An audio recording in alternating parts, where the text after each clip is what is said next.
Gue mau mulai dengan satu kalimat yang mungkin bikin lu gak nyaman.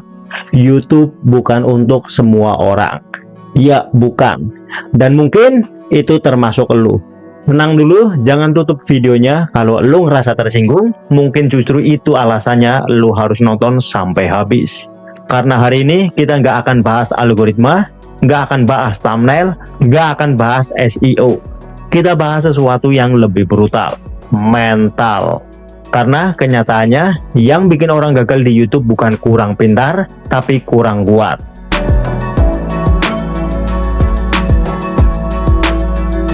Semua orang bilang, "Bang, gue pengen jadi YouTuber. Bang, pengen sukses dari konten. Bang, pengen bebas finansial." Tapi jarang ada yang bilang, "Bang, gue siap dihina. Bang, gue siap gagal 100 kali. Bang, gue siap upload 6 bulan gak ada yang nonton."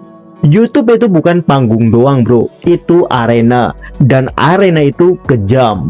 Lu upload, view cuman 23. Lu semangat, upload lagi, view 17 malah turun. Dan lucunya, yang bikin sakit bukan angkanya, tapi ekspektasinya bro. Kita nggak kuat bukan karena gagal, kita nggak kuat karena merasa pantas berhasil cepat. Kita mau hasil profesional, tapi dengan konsistensi amatir. Oke, kita bahas yang pertama, mental nggak kuat. Lu tahu kenapa banyak channel mati di 10 video pertama? Karena realita nggak sesuai imajinasi.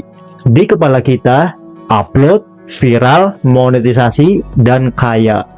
Tapi di dunia nyata, upload, sepi, ragu, bandingkan diri, dan akhirnya stop. Dan yang paling berbahaya bukan haters, tapi suara kecil di kepala lu sendiri. Kayaknya gue nggak berbakat. Kayaknya orang lain lebih cocok. Kayaknya ini bukan jalan gue. YouTube itu memperbesar insecurity. Kalau lu nggak damai sama diri sendiri, platform ini bakal bongkar semuanya. Brutal ya, tapi jujur. YouTube bukan menghancurkan mental. YouTube memperlihatkan mental lu yang sebenarnya bro. Kalau mental lu rapuh, angka view kecil aja bisa bikin overthinking 3 hari. Kalau mental lu kuat, view 10 pun tetap upload lagi besok. Bedanya cuma itu. Gue gak ngomong ini dari Menara Gading. Gue juga pernah ngerasa, kenapa ya channel lain naik cepet banget? Kenapa gue enggak? Dan di fase itu, yang paling berisik bukan komentar, tapi ego. Ego kita nggak suka diremehkan, padahal belum tentu diremehkan. Mungkin memang belum layak. Itu pahit, tapi perlu. Dan ini yang kedua, nggak sabaran.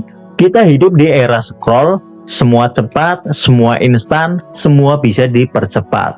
Kecuali proses. Lu bisa percepat video 2 kali, tapi lu nggak bisa percepat kedewasaan.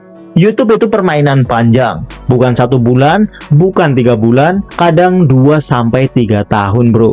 Dan di titik ini banyak yang mundur, karena kita lebih suka cerita sukses daripada proses sunyi.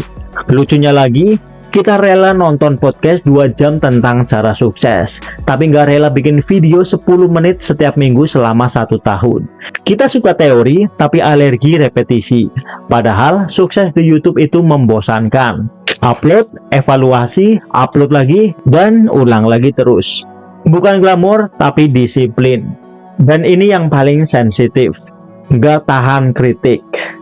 Lu upload, ada 1 komentar negatif, langsung down. 1 komentar. Dari ratusan penonton, 1, dan itu cukup buat lu mikir berhenti. Kalau 1 komentar saja bisa bikin elu goyah, gimana nanti kalau 100? YouTube itu ruang publik bro. Lu taruh muka lu di internet, lu taruh opini lu di internet. Dan lu berharap semua orang setuju, itu bukan percaya diri, itu naif. Orang kuat bukan yang gak dikritik. Orang kuat adalah yang bisa bedain mana kritik yang membangun, mana hinaan yang harus diabaikan. Kalau semua lu masukin ke hati lu nggak akan cukup besar bro. Dengerin ini baik-baik bro. YouTube bukan untuk semua orang. Bukan karena platformnya jahat, tapi karena tuntutannya berat. Butuh konsistensi saat gak ada yang tepuk tangan. Butuh percaya diri saat angka kecil. Butuh sabar saat progres lambat. Butuh tahan banting saat dikritik. Dan itu nggak semua orang mau. Bukan nggak mampu, tapi nggak mau. Karena lebih enak jadi penonton, lebih aman, nggak ada resiko. Dan itu pilihan yang sah. Nggak semua orang harus jadi kreator. Tapi, kalau lu masih nonton sampai menit ini, ada kemungkinan lu bukan semua orang. Ada kemungkinan lu beda, bro. Mungkin mental lu belum kuat sekarang, tapi bisa dilatih. Mungkin lu masih nggak sabar sekarang, tapi bisa dibentuk. Mungkin lu masih sakit hati sama kritik, tapi bisa dikuatkan. YouTube bukan untuk semua orang, tapi bisa untuk orang yang mau bertumbuh. Bukan yang mau cepat, tapi yang mau tahan. Bukan yang mau viral, tapi yang mau konsisten. Jadi, sebelum lu bilang, "Bang, gue mau jadi YouTuber," tanya dulu, gue siap sepi nggak? Gue siap nggak diremehkan? Gue siap nggak gagal berkali-kali? Gue siap nggak konsisten tanpa validasi? Kalau jawabannya belum, nggak apa-apa, bro. Latih dulu mentalnya. Karena YouTube bukan lomba cepat, ini maraton. Dan maraton bukan untuk semua orang, tapi untuk yang bertahan. Coba kalian tatap kamera, diam 3 detik. Pertanyaannya sekarang, lu termasuk yang mana?